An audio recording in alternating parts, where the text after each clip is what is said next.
حضرت عائشہ کہتی ہیں کہ یا رسول اللہ علیہ الصلوۃ والسلام، اس دنیا میں کوئی ایسا ہے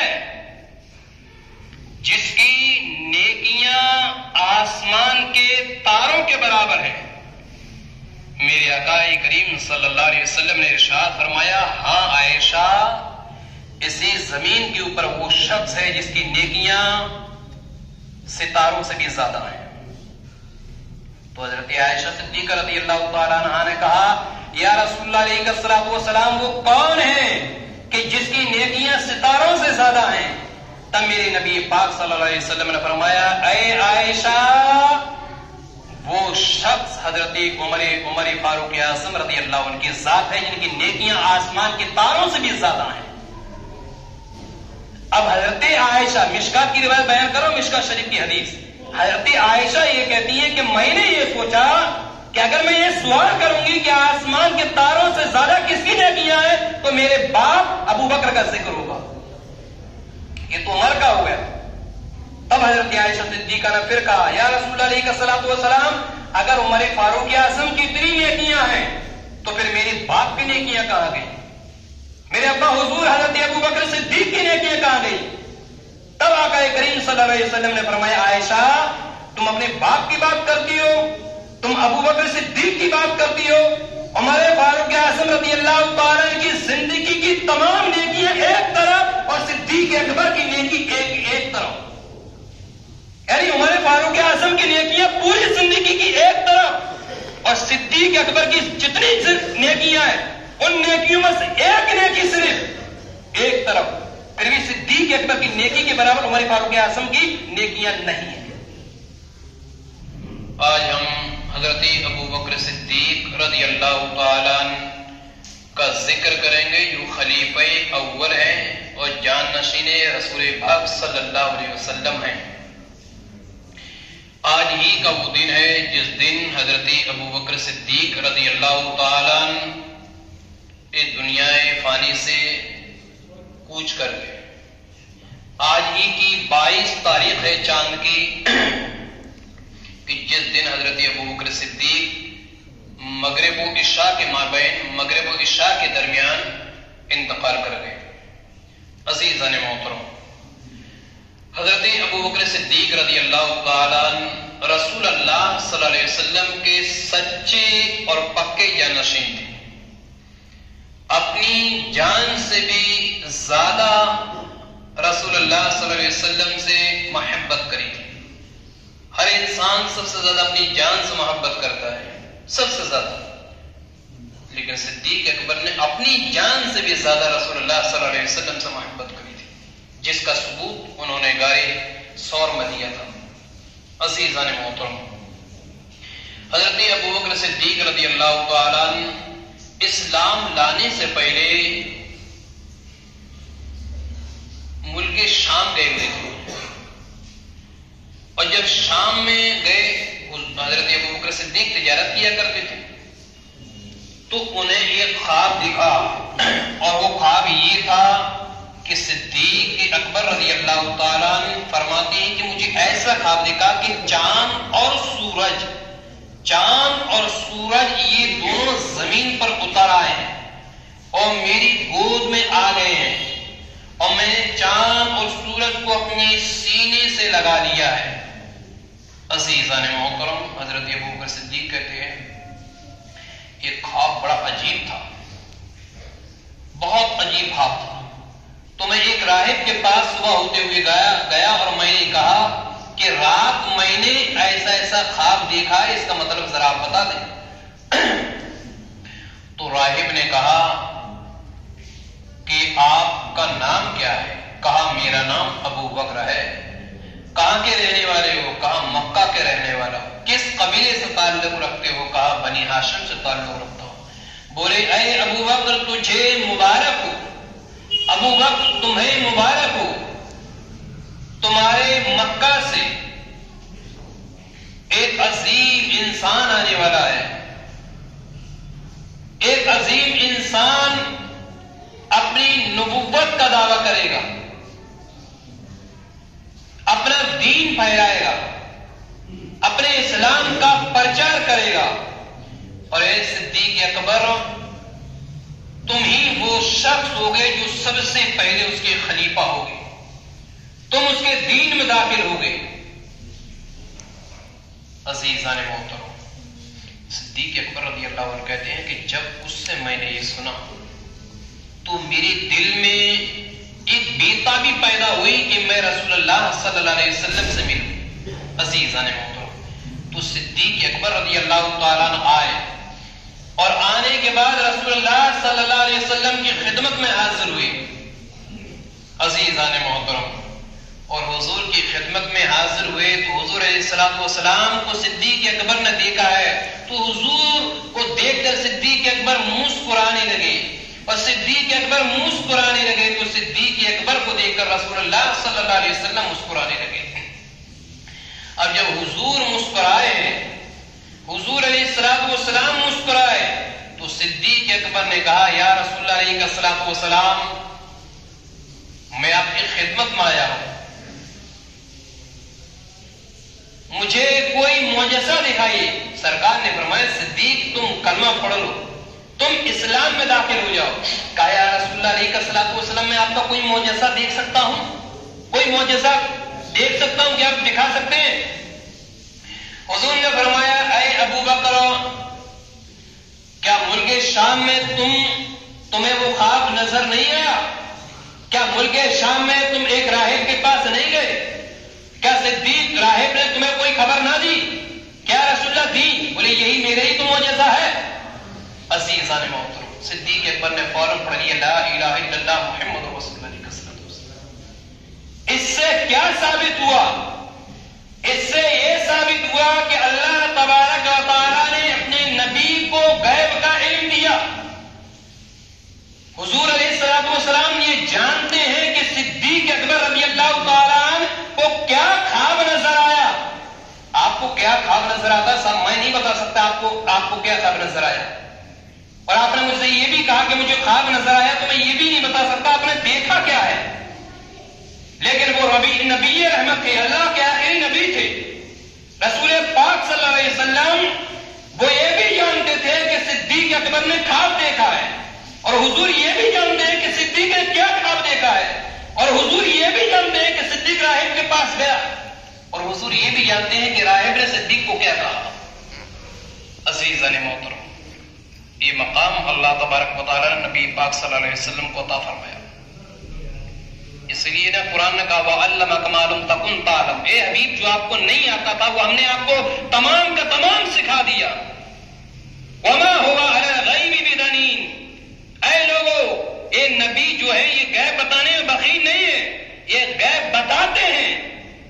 اسی لیے پھر قرآن نے کہا عالم الغیب فلا یظہر علی غیبہ احدا الا من ارتضی، کہ غیب کا بتانے والا اپنے غیب پر کسی کو مسلط نہیں کرتا سوائے اپنے پسندیدہ رسولوں کے۔ اور یقیناً اللہ تبارک و تعالیٰ کے تمام رسولوں میں سب سے زیادہ اگر کوئی پسندیدہ ہے اللہ کو تو وہ محمد رسول اللہ صلی اللہ علیہ وسلم کے ساتھ ہے۔ تو اس آیت کریمہ صاف طور پر ثابت ہے کہ اللہ اپنے رسولوں کو غیب کا علم عطا فرماتا ہے۔ یہ چیز اور ہے کہ رب کے پاس جو علم غیب ہے یہ ذاتی علم غیب ہے، اور اولیاء اور انبیاء اکرام علیہ السلام کے پاس جو علم غیب ہے یہ عطائی علم غیب ہے، اللہ کے پاس اپنا خود کا ہے۔ انبیاء کے پاس جو علم غیب ہے یہ اللہ تعالیٰ کے عطا کر دینے سے ہے۔ تو اللہ کا علم ذاتی ہوا، اور انبیاء کرام کا جو علم غیب ہوا یہ اللہ کا عطائی ہوا۔ اسی لیے امام احمد رضا فاضل بریلوی نے کہا اور کوئی غیب کیا تم سے نیہا ہو بلا، جبنا خدا ہی چھپا تم پہ کروڑوں درود۔ عزیزان محترم، صدیق اکبر رضی اللہ تعالیٰ عنہ کی بڑی عظیم ذات ہے۔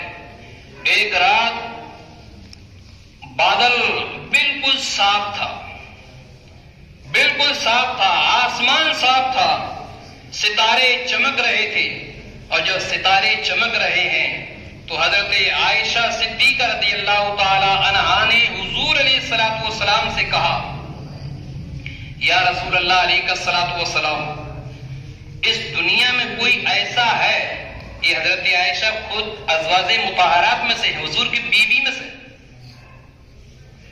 اور حضرت عائشہ کہتی ہیں کہ یا رسول اللہ علیہ الصلوۃ والسلام، اس دنیا میں کوئی ایسا ہے جس کی نیکیاں آسمان کے تاروں کے برابر ہیں؟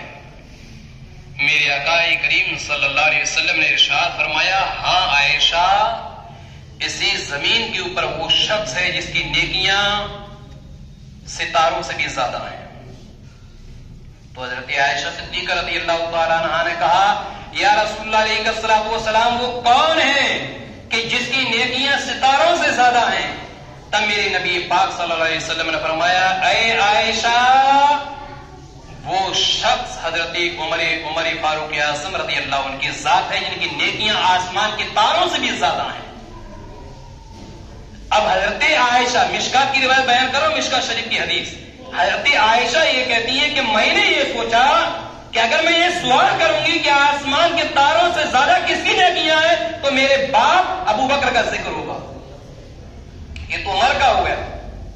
اب حضرت عائشہ صدیقہ نے پھر کہا، یا رسول اللہ علیہ الصلوۃ والسلام، اگر عمر فاروق اعظم کی اتنی نیکیاں ہیں تو پھر میرے باپ کی نیکیاں کہاں گئی؟ میرے ابا حضور حضرت ابو بکر صدیق کی نیکیاں کہاں گئی؟ تب آقا کریم صلی اللہ علیہ وسلم نے فرمایا، عائشہ، تم اپنے باپ کی بات کرتی ہو، تم ابو بکر صدیق کی بات کرتی ہو، عمر فاروق اعظم رضی اللہ تعالیٰ کی زندگی کی تمام نیکیاں ایک طرف اور صدیق اکبر کی نیکی ایک طرف، یعنی عمر فاروق اعظم کی نیکیاں پوری زندگی کی ایک طرف اور صدیق اکبر کی جتنی نیکیاں ہیں ان نیکیوں میں سے ایک نیکی صرف ایک طرف، پھر بھی صدیق اکبر کی نیکی کے برابر عمر فاروق اعظم کی نیکیاں نہیں ہیں۔ عزیزان محترم، یہ صدیق اکبر رضی اللہ تعالیٰ ہے کہ حضور نے فرمایا ان کی ایسی نیکیاں حضرت ابو بکر صدیق رضی اللہ عنہ کی۔ اس سے کیا ثابت ہوا؟ اس سے یہ ثابت ہوا ہم جو اعمال کرتے ہیں، ہم جو نیکیاں کرتے ہیں، کچھ نیکیاں ایسی ہوتی ہیں جو ظاہر ہوتی ہیں، کچھ نیکیاں ایسی ہوتی ہیں جو پوشیدہ ہوتی ہیں۔ میں نے ابھی 10 روپے کسی غریب کی مدد کو دے دیا سب کے سامنے، ایک نیکی عام ہو گئی، سب کے سامنے ہو گئی۔ ایک نیکی وہ ہو گئی کہ میں نے چھپ کر دے دیا، کسی کو خبر ہی نہیں، ایک نیکی پوشیدہ ہو گئی۔ لیکن اندازہ کرو کہ اللہ تبارک و تعالیٰ نے اپنے نبی کو کیسا غیب کا علم دیا ہے، کیسا غیب کا علم دیا، کیسا علم غیب کا دیا رسول اللہ صلی اللہ علیہ وسلم کو کہ رسول اللہ صلی اللہ علیہ وسلم، اللہ کے عمر فاروق اعظم نے جو نیکی کری ہے کچھ تو چھپکا کری ہوئی، سب نیکیاں تو حضور کے سامنے کری نہیں ہوں گی کہ حضور دیکھ رہے ہیں عمر فاروق اعظم نیکی کر رہے ہیں، حضور دیکھ رہے ہیں عمر فاروق اعظم نیکی کر رہے ہیں۔ کئی نیکیاں تو ایسی ہوں گی نا جو رسول اللہ صلی اللہ علیہ وسلم سے بھی کے علاوہ بھی کی ہوں گی، ابھی حضور یہاں ہوں گے تو عمر فاروق اعظم نے کہیں اور نیکی کر دی ہوگی۔ لیکن اللہ نے کیسا علم کا غیب دیا کہ جب عائشہ نے کہا کوئی دنیا کے اندر ایسا ہے جو زمین کے اوپر کوئی ایسا ہے کہ جس کی نیکیاں آسمان کے برابر ہے، رسول اللہ کا علم غیب بول اٹھا کہ ہاں وہ عمر فاروق اعظم کی ذات ہے کہ جن کی نیکیاں آسمان کو تاروں سے زیادہ ہیں۔ یعنی حضور کے علم غیب تھا، حضور جانتے تھے کہ عمر فاروق اعظم کی اتنی نیکیاں ہیں۔ عزیزان محترم، یہ مشکات کی روایت۔ اس کے علاوہ ایک دن حضرت ابو بکر صدیق رضی اللہ تعالی حضرت علی رضی اللہ عنہ کو دیکھتے ہیں۔ صدیق اکبر نے حضرت علی کو دیکھا، اور جب علی کو دیکھا ہے، روایت سن لے، نزہۃ المجالس صفحہ نمبر 306 جلد 2 کے اندر یہ روایت ہے۔ حضرت علی کو دیکھا تو حضرت ابو بکر صدیق مسکرا گئے، علی کو دیکھ کر مسکرائے، اور جب علی کو دیکھ کر مسکرا گئے تو حضرت علی رضی اللہ تعالیٰ نے کہا، اے ابو بکر صدیق، تم مجھے دیکھ کر کیوں مسکرا رہے ہو؟ تم مجھے دیکھ کر کیوں مسکرا رہے ہو؟ تب حضرت ابو بکر صدیق نے کہا، اے علی رضی اللہ تعالیٰ، تم وہ ہو کہ میں نے اپنے نبی پاک صلی اللہ علیہ وسلم کو فرماتے ہوئے سنا ہے، میں نے نبی کو فرماتے ہوئے سنا ہے کہ کوئی شخص پل سرات سے اس وقت تک گزر نہیں سکتا جب تک علی مرتضی رضی اللہ تعالیٰ اسے چٹھی نہیں دیں گے۔ صدیق کوئی شخص پل صراط سے اس وقت گزر ہی نہیں سکتا جب تک علی مرتضی اسے چٹھی نہیں دیں گے، گزر ہی نہیں سکتا۔ صدیق نے اتنا کہا، علی نے اتنا سنا، تب علی مرتضی رضی اللہ تعالیٰ بھی مسکرائے، اور جب مسکرائے پھر صدیق اکبر نے کہا کہ اے علی تم کیوں مسکرا رہے ہو؟ بولے صدیق تمہیں بھی مبارک ہو، تمہیں بھی مبارک ہو، اگر تم نے نبی سے یہ سنا ہے تو میں نے بھی اپنے نبی سے یہ سنا ہے کہ اے علی تم اس شخص کو چٹھی ہرگز مت دینا جو ابو بکر کا دشمن ہو، جو ابو بکر کا دشمن ہو تم اسے مت دینا، اور جو ابو بکر کا وفادار ہو اسے تم چٹھی عطا کر دینا۔ عزیزان محترم، عزیزان محترم، کیا مقام رہا ہوگا حضرت ابو بکر صدیق رضی اللہ تعالیٰ عنہ، کہ جن کے بارے میں اللہ نے قرآن کے اندر کہا، جس کو نبی پاک صلی اللہ علیہ وسلم نے بیان کیا کہ لا تحزن ان اللہ معانا، کہ اے ابو بکر گھبرانے کی کوئی ضرورت نہیں ہے، اللہ ہمارے ساتھ ہے، تمہارے اور میرے ساتھ اللہ ہے۔ مطلب کیا کہ اے ابو بکر اگر اللہ میرے ساتھ ہے تو اے ابو بکر اللہ تیرے ساتھ بھی ہے، اللہ میرے ساتھ ہے تو اللہ تیرے ساتھ بھی ہے۔ عزیزان محترم، یہ حضرت ابو بکر صدیق رضی اللہ تعالیٰ عنہ، نبی پاک صلی اللہ علیہ وسلم نے فرمایا کہ میں نے جس کو بھی اسلام کی دعوت دی ہے، میں نے جس کو بھی اسلام کی دعوت دی ہے، ہر ایک نے تردد کیا ہے، ہر ایک نے تردد محسوس کیا ہے، لیکن ابو بکر کی ذات وہ ہے، صدیق اکبر کی ذات وہ ہے کہ جیسے ہی میں نے انہیں اسلام کی دعوت دی انہوں نے فوراً اسلام قبول کر لیا۔ عزیزان محترم، اسی طریقے سے حضرت ابو بکر صدیق رضی اللہ تعالیٰ تفسیر کبیر صفحہ نمبر 91 جلد اول کے اندر یہ روایت ملتی ہے کہ ایک مرتبہ نبی پاک صلی اللہ علیہ وسلم نے حضرت ابو بکر صدیق رضی اللہ تعالیٰ کو ایک انگوٹھی دی۔ حضور نے صدیق اکبر کو ایک انگوٹھی دی اور یہ کہا کہ اے ابو بکر اس انگوٹھی پر لا الہ الا اللہ لکھوا کر لے آؤ، لا الہ الا اللہ لکھوا کر لے آؤ۔ صدیق اکبر رضی اللہ تعالیٰ عنہ گئے اور لا الہ الا اللہ محمد رسول اللہ صلی اللہ علیہ وسلم لکھوا کر لے آئے، لیکن اس میں حضرت ابو بکر کا نام بھی آ گیا، اس میں صدیق اکبر کا بھی نام آ گیا۔ جب لکھوا کر لے آئے حضور کی بارگاہ میں انگوٹھی کو پیش کر دیا، یا رسول اللہ علیہ الصلوۃ والسلام۔